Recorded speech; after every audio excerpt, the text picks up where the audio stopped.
Assalamualaikum dear viewers. Welcome to our YouTube channel. Online classes and tutor tricks. Kindly subscribe our channel and press the bell icon. Assalamualaikum dear students. Today our topic of discussion is Ohm's law. Students, Ohm law जो है ये George Simon ओम ने 1826 में दिया था about potential difference, current और resistance के बारे में उन्होंने एक मैथमेटिकल रिलेशन दिया था और वो मैथमेटिकल रिलेशन जो था एक्सपेरिमेंटल बेस था। उन्होंने एक्सपेरिमेंट परफॉर्म करके एक मैथमेटिकल रिलेशन डिराइव किया और उस मैथमेटिकल रिलेशन को आज हम नाम देते हैं ओम्स लॉ का। डियर स्टूडेंट्स, इस लॉ का स्टेटमेंट क्या है? उन्होंने कहा था कि पोटेंशियल डिफरेंस जो है, potential difference across a conductor is directly proportion to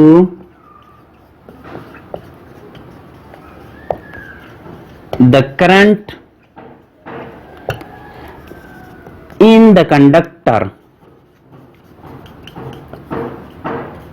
keeping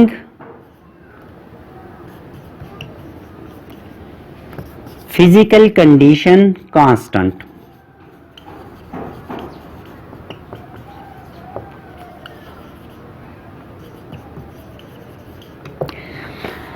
dear students, इस लॉ का मतलब क्या है कि यहाँ पे जो potential difference across any conductor is directly proportional to the current in the conductor keeping physical condition constant. इसका क्या मतलब है? फिजिकल कंडीशन का मतलब क्या है? टेम्परेचर, प्रेशर, ह्यूमिडिटी, ये सब फैक्टर्स जो करंट को इफेक्ट करे, ये सब फैक्टर्स उन्होंने कांस्टेंट ले लिए। अब डियर स्टूडेंट्स, यहाँ पे पोटेंशियल डिफरेंस जो है ये डायरेक्टली प्रोपोर्शन है with current, so we can write V is directly proportion to current. यहाँ पे V पोटेंशियल डिफरेंस है, I हमारे पास करंट है। डियर स्टूडेंट्स, ये तो अंडरस्टूड सी बात है कि सपोज हम एक कंडक्टर लेते हैं, यहाँ पे हमने पोटेंशियल डिफरेंस अप्लाई किया हुआ है। फॉर एग्जांपल इस एंड पे हमने +10 अप्लाई किया हुआ है और इस एंड पे हमने 0 अप्लाई किया हुआ है। तो इसकी वजह से सपोज हमारे पास करंट जो फ्लो कर रहा है वो है 2 एम्पियर। अब जैसे ही हम पोटेंशियल डिफरेंस इस कंडक्टर के अक्रॉस बढ़ाएंगे, फॉर एग्जांपल यहाँ पे मैंने 20 प्लस किया और यहाँ पे 0, एक एंड मैंने +20 के साथ कनेक्ट कर लिया और एक एंड जो है हमारे पास 0 के साथ कनेक्ट है। तो इस केस में हमारे पास जो potential difference across the conductor है वो होगा 20 - 0 20 वोल्ट।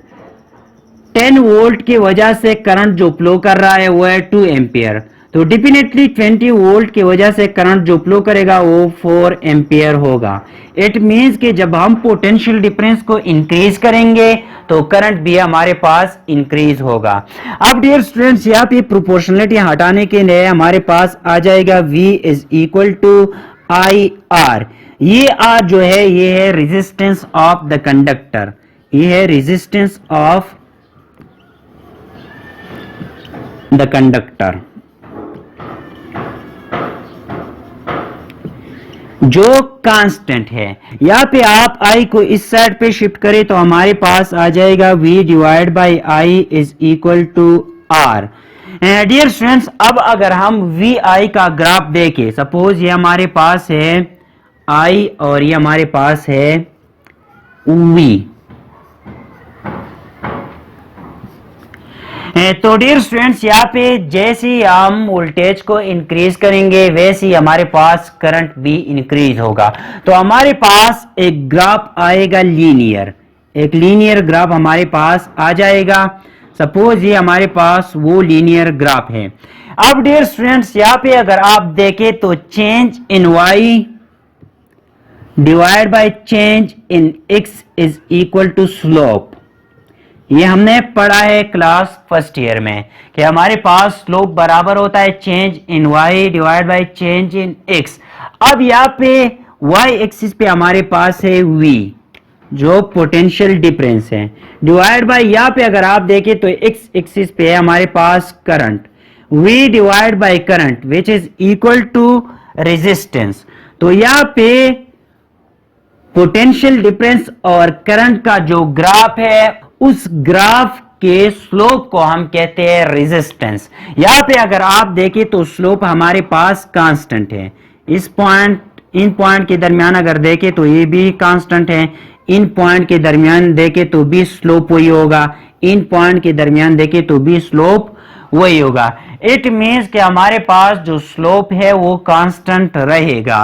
अगर स्लोप कांस्टेंट न रहे तो इट मीन्स वोल्टेज या पोटेंशियल डिफरेंस जो है करंट के डायरेक्टली प्रोपोर्शन तो है लेकिन यूनिफॉर्मली नहीं है। यहाँ पे ये जो आ रहा है ये हमारे पास यूनिफॉर्म चेंज है।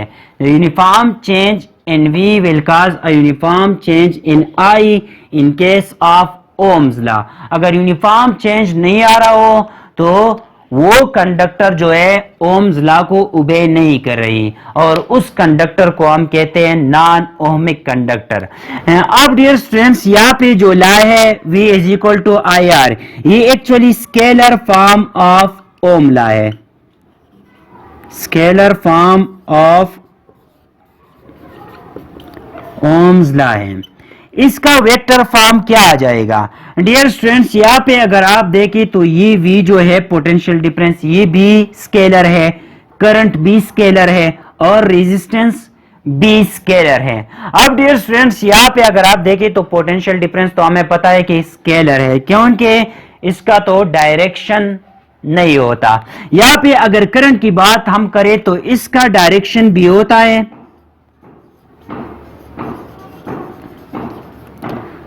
और मैग्नीट्यूड भी होता है, लेकिन फिर भी करंट जो है ये स्केलर है। डियर स्टूडेंट्स तो इसका इक्विवेलेंट वेक्टर क्या होगा और ये क्यों स्केलर है? अब डियर स्टूडेंट्स यहाँ पे जो करंट है इसको हम वेक्टर क्यों नहीं कह सकते? इसको वेक्टर इसलिए नहीं कह सकते कि ये जो है रूल्स फॉर वेक्टर एडिशन को फॉलो नहीं करते। सपोज यहाँ पे इस साइड से एक करंट आ रहा है और इस साइड से एक करंट आ रहा है, इस पॉइंट पे दोनों कंबाइन हो रहे हैं, यहाँ पे हमें एक करंट मिल रहा है। सपोज ये 5 एम्पियर है, ये 2 एम्पियर है, तो इस ब्रांच में हमारे पास 7 एम्पियर आएगा, 5 + 2। हालांकि इन दोनों के दरमियान जो एंगल है 90 है। अब आप एंगल को चेंज करें, फॉर एग्जांपल 60 कर ले, फिर भी वही हमारे पास 7 एम्पियर आएगा। तो इसका एडिशन जो है एंगल पे डिपेंड नहीं करता, इसलिए इसको हम वेक्टर नहीं लेते बल्कि स्केलर कंसीडर करते हैं। अब डियर स्टूडेंट्स करंट का जो वेक्टर इक्विवेलेंट है वो है करंट डेंसिटी। करंट का जो वेक्टर इक्विवेलेंट है वो है current density. Current density dear students current density से क्या मुराद है?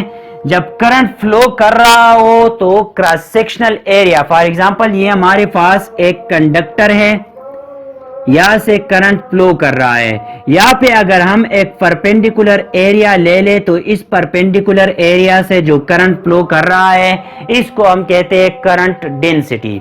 डियर स्टूडेंट्स ये तो हमारे पास हो गया अगर हम परपेंडिकुलर ले ले। अब अगर हम इस तरह केस ले ले, फॉर एग्जांपल ये हमारे पास एक कंडक्टर है और यहाँ पे जो एरिया है वो इस डायरेक्शन में है, तो यहाँ पे अगर आप देखें तो हम कह सकते हैं कि इस एरिया ने यहाँ पे एक एंगल बनाया हुआ है थीटा, एक एंगल बनाया हुआ है वो है थीटा। तो ये ए हो गया और इसका जो एक्स कंपोनेंट है ये हो गया जो है ए कॉस ऑफ थीटा। अब डियर स्टूडेंट्स यहाँ पे जब चार्जेस आएंगे करंट आएगा तो ये जो है परपेंडिकुलर कंपोनेंट से पास होगा। तो परपेंडिकुलर कंपोनेंट कौन सा है? परपेंडिकुलर कंपोनेंट इस करंट के सामने जो है वो है A cos theta. So we can say that current density जो एक वेक्टर है which is equal to the current per unit perpendicular area. यहाँ पे एरिया भी हमारे पास क्या है? वेक्टर है। डियर स्टूडेंट्स अब यहाँ पे अगर आप देखें तो जब परपेंडिकुलर ना हो तो हम सिर्फ और सिर्फ परपेंडिकुलर कंपोनेंट लेते हैं। जो हमारे पास है J component, sorry, J is equal to I divide by A cos of theta. A cos of theta को इस साइड पे शिफ्ट करें, हमारे पास आ जाएगा J into A cos of theta is equal to I. So we can replace cos theta by dot J vector dot a vector is equal to I. So current is the dot product of current density and area placed perpendicular to the flow of charges. अब dear students, यहाँ पे current का जो vector equivalent है वो है current density, जिसको हम जे से रिप्रेजेंट करते हैं। तो vector form of Ohm law हमारे पास क्या आ जाएगा, यहाँ पे पुट करें v की जगह पोटेंशियल डिफरेंस। पोटेंशियल डिफरेंस हमारे पास स्केलर है, इसका जो वेक्टर इक्विवेलेंट है वो है इलेक्ट्रिक फील्ड। यहाँ पे फॉर एग्जांपल दो प्लेट्स हैं, इन दो प्लेट्स के दरमियान पोटेंशियल डिफरेंस है, तो इलेक्ट्रिक फील्ड जो है वो हमेशा पॉजिटिव से नेगेटिव की तरफ होता है, जो एक वेक्टर है। v का वेक्टर जो है वो है, v का वेक्टर इक्विवेलेंट जो है वो है E, electric field intensity, is equal to I का जो वेक्टर इक्विवेलेंट है वो है J, जो है current density, into R। R की जगह लिख ले रो, R की जगह लिख ले रो। तो ये हमारे पास है vector form of Ohm's law. अब डियर स्टूडेंट्स, यहाँ पे आप रेजिस्टिविटी की जगह कंडक्टिविटी को भी पुट कर सकते हैं। Resistivity is actually the reciprocal of conductivity, जो हमारे पास है सिग्मा। ये हमारे पास सिग्मा है और ये रो है, रो इज इक्वल टू 1/, सिग्मा। तो यहाँ पे पुट करें, हमारे पास आ जाएगा E is equal to J into 1/, sigma. अब डियर स्टूडेंट्स, सिग्मा को इस साइड पे शिफ्ट करें तो E vector into sigma is equal to J vector. ये दूसरा फॉर्म है ओम्स लॉ का, ये एक वेक्टर फॉर्म है और ये हमारे पास दूसरा वेक्टर फॉर्म है ओम्स लॉ का। अब डियर स्टूडेंट्स, कुछ कंडक्टर्स ऐसे होते हैं जो ओम्स लॉ को सेटिस्फाई करते हैं और कुछ ऐसे होते हैं जो ओम्स लॉ को सेटिस्फाई नहीं करते। वो कंडक्टर्स जिनका ग्राफ इस तरह आ जाए, लीनियर आ जाए, तो इसका मतलब ये है कि यहाँ पे पोटेंशियल डिफरेंस जो है करंट के साथ डायरेक्टली प्रोपोर्शन है। तो इससे हम ये अखज़ करते हैं कि ये ग्राफ जो आएगा इस तरह का, ये हमारे पास ओहमिक कंडक्टर का होगा, जबकि नॉन ओहमिक कंडक्टर जो है वो ओम्स लॉ को फॉलो नहीं करते या ओम लॉ को ओबे नहीं करते। इट मीन्स कि वहां पे पोटेंशियल डिफरेंस और करंट के साथ जो रिलेशन है वो यूनिफॉर्म नहीं है। फॉर एग्जांपल, इंक्रीज तो आएगा, वोल्टेज को इंक्रीज करने से करंट का इंक्रीज तो आएगा, लेकिन यूनिफॉर्म नहीं आएगा। तो इस तरह के रिलेशन को फिर हम डायरेक्टली रिलेशन नहीं कह सकते। डायरेक्टली रिलेशन से मुराद क्या है कि दोनों में चेंजेस जो है वो यूनिफॉर्म आएंगे। फॉर एग्जांपल, हम पोटेंशियल डिफरेंस को इंक्रीज करेंगे तो करंट भी यूनिफॉर्मली इंक्रीज होगा, हम पोटेंशियल डिफरेंस को डिक्रीज करेंगे तो करंट भी यूनिफॉर्मली डिक्रीज होगा। अगर यहाँ पे फॉर एग्जांपल हम पोटेंशियल डिफरेंस को 5 से 10 तक बढ़ाते हैं, फिर 15 तक बढ़ाते हैं, और यहाँ पे करंट जो है 5 से 7 तक बढ़ता है, फिर 7 से 8 तक बढ़ता है, तो ये यूनिफॉर्म रिलेशन नहीं है। तो यहाँ पे हम ये नहीं कह सकते कि ये ओम लॉ जो है ओबे कर रहा है, ये कंडक्टर ओम लॉ ओबे नहीं कर रहा। तो डियर स्टूडेंट्स, वो कंडक्टर जो ओम लॉ को ओबे करे उनको हम कहते हैं ओहमिक कंडक्टर, और जो कंडक्टर ओम लॉ को ओबे ना करे उसको हम कहते हैं नॉन ओहमिक कंडक्टर। अब डियर स्टूडेंट्स, यहाँ पे मैंने कुछ नॉन ओहमिक कंडक्टर्स लिए। नॉन ओहमिक कंडक्टर्स कौन से कंडक्टर होते हैं? जो हमारे पास ओम लॉ को ओबे ना करे, मतलब उसका जो स्लोप है v और i के दरमियान जो ग्राफ होता है, वो जो स्लोप आता है हमारे पास, वो स्लोप जो है कांस्टेंट नहीं रहता। यहाँ पे अगर आप देखें तो यहाँ तक अलग स्लोप है, फिर इस पॉइंट के बाद जो है अलग स्लोप है यहाँ तक, फिर इस तरह स्लोप चेंज हो गया है, फिर इस तरह स्लोप चेंज हो गया है। तो हमारे पास यहाँ पे बार बार स्लोप चेंज हो रहा है, स्लोप जो है वो कांस्टेंट नहीं है। यहाँ पे अगर आप देखें तो यहाँ पे भी स्लोप जो है वो कांस्टेंट नहीं है, और फिर यहाँ पे स्लोप बिल्कुल ज्यादा हो गया है। इस तरह यहाँ पे भी इस ग्राफ में हमारे पास स्लोप जो है ये कांस्टेंट नहीं है। ये ग्राफ जो है ये हमारे पास है फिलामेंट ऑफ बल्ब। बल्ब का जो फिलामेंट होता है वो हमारे पास ओम लॉ को ओबे नहीं करता। यहाँ पे जब हम पोटेंशियल डिफरेंस को इंक्रीज करते हैं across the filament of bulb तो हमारे पास करंट जो है वो भी इंक्रीज हो जाता है। लेकिन जैसे ही हम पोटेंशियल डिफरेंस को ज्यादा इंक्रीज करके आगे जाते हैं तो करंट जो है फिर बहुत कम इंक्रीज हो जाता है। तो हमारे पास जो uniform increase in current due to potential difference होता है वो यूनिफॉर्म नहीं होता बल्कि नॉन यूनिफॉर्म होता है। तो इसलिए इसको हम कहते हैं नॉन ओहमिक कंडक्टर। इसी तरह यहाँ पे मैंने थर्मिस्टर उठाया हुआ है। थर्मिस्टर क्या है? थर्मिस्टर एक डिवाइस है जिसका रेजिस्टेंस वेरी कर जाता है विद टेम्परेचर। इसमें हमारे पास दोनों टाइप के थर्मिस्टर होते हैं, negative temperature coefficient and positive temperature coefficient. Means के रेजिस्टेंस जो है टेम्परेचर के साथ बढ़ भी सकता है और घट भी सकता है। तो यहाँ पे आप लिख ले resistance change, it can increase और इट कैन डिक्रीज।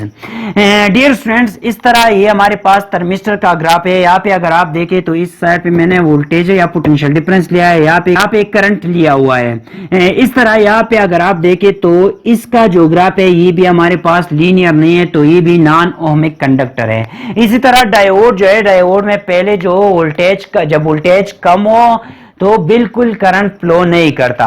जैसे ही यहाँ पे वोल्टेज 0.7 वोल्ट तक पहुंच जाता है तो फिर हमारे पास करंट जो है वो फ्लो कर जाता है। तो ये भी हमारे पास नॉन ओहमिक कंडक्टर है। डियर स्टूडेंट्स, ये था आज का हमारा लेक्चर। अगर किसी पॉइंट की समझ नहीं आई हो या कोई क्वेश्चन हो तो आप कमेंट बॉक्स में पूछ सकते हैं। Thank you all.